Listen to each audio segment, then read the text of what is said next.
Hello there, welcome to Genesis Models. My name is Bobby Waldron, and in this video we're going to be having a inbox review of Warlord Games Churchill tank for bolt action. It's in 1/57 scale, so a bit of an unusual scale, but you know, it still has its place. On the back we also see that we don't just get a Churchill tank, we also get the option to build the Mark III, we get to build AVRE, Mark V CS, the NA75 and the Mark IV. So plenty of actual options here to go out and build pretty much most of the good Churchills out there. So in the box, well, first off, a few little things, this sort of gaming aspect of it. You do get some tokens here for like blowed up tanks and stuff.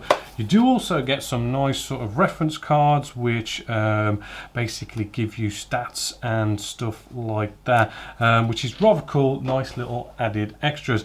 Next up we have the decals. These decals are looking rather cool as well. They are looking nicely in registry. We've got all sorts of markings to actually choose from here. The colours look good. I'm not really seeing any problems, and I have used these type of decals before and they do go on rather fine. Then we have the instructions. The instructions are really nice and simple because it's 1/56 scale. You know, it isn't a mass of pieces that you can get. It's rather nice and easy. We actually start off with the usual tracks, which are sort of all one piece things. There's no messing about with wheels or anything like that. It's all sort of one piece, which then goes to the bottom of the hull section. Top of the hull section then comes on top of that, looking pretty easy. Do kind of make sure you know which version you're going to build, because there is one or two little things here and there in the instructions that just kind of say if you're building this version you need to maybe drill out some holes or something like that. And on the opposite side we have the turret side, which may look a little bit complicated, but as long as you know what version you're doing, you just need to follow the instructions for that version, because we've got all 5 versions how to build them on here, and they do all look pretty simple to do. So then we come to the actual plastic itself. First off we have some road wheels and stuff like that. If we get you in sort of nice and close, you can actually see that we do have, you know, pretty good detail. We've got all sorts of like recessed areas, recessed bolts, recessed rivets, raised rivets. We've even got all sorts of little rivets back here and everything. Rather cool. Moving along to some more bits of detail. Right, and then we've got also some more of our running wheel section, as you can see there. Turn it over and I'm not seeing any real sort of issues with eject pin marks. We do also have a tank commander just here. I know he looks like he's got some real big flappy ears, but you know, he is looking good. We've got mouth, eyes, can see his facial features, rather cool. On the opposite side, no ejector pin marks, which is what these are either side of his ears. Moving along to our second piece, we have the top of the hull section. Right, which hopefully you can sort of see. We have got bags of detail on here, recessed panel lines, all sorts of tools and stuff.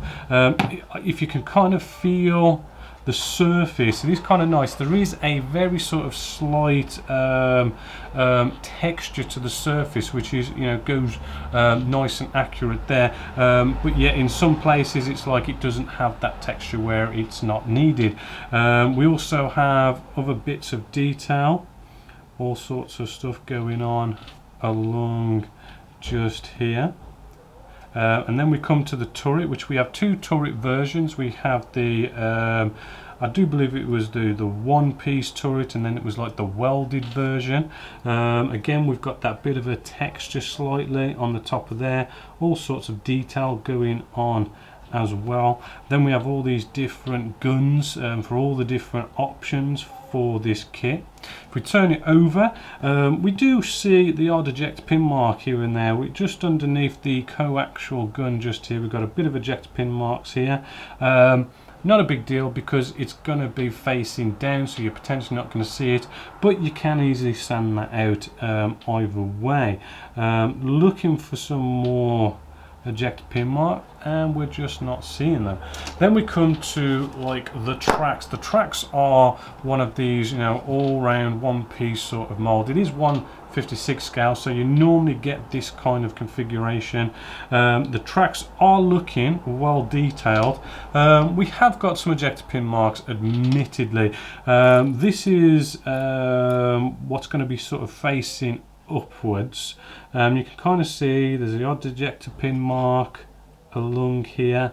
Potentially it's not a big deal really. I mean, you can sand them out, you could fill them, or what I like to personally do is I'll just throw a load of thick mud all down on the running wheels and on the tracks, and you just don't see any of those kind of issues. On the opposite side, you can hopefully see lovely detail for the tracks, which is going to make that look rather cool.